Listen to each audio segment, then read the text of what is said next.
decorative knotwork that sailors did who otherwise were in charge of mending nets.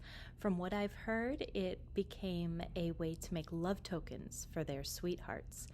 Tatting then passed into a more mainstream popularity and entered into the fiber arts and needlework as decorative edgings for collars and cuffs, for lace making and doilies and other embellishments, and hit its peak of popularity in the Victorian era.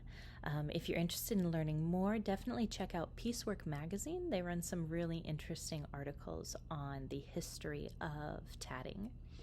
So I have some examples here of antique Victorian era tatting.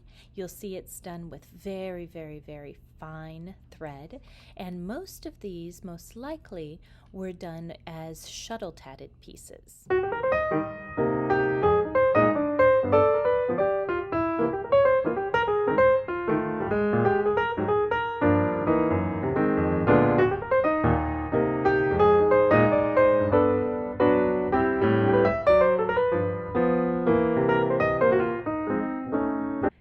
Tatting is very simple to learn. It consists of one stitch called a double stitch that is made up of 2 half-hitch knots.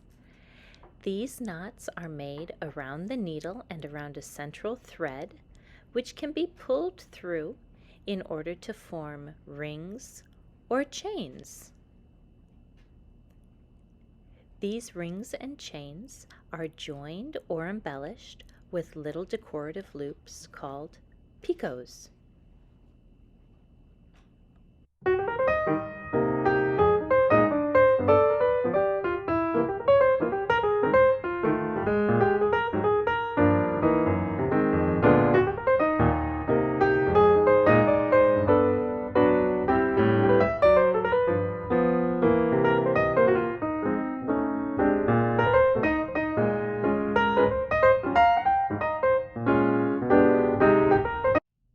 Thanks for joining us for this really quick introduction and overview of needle tatting.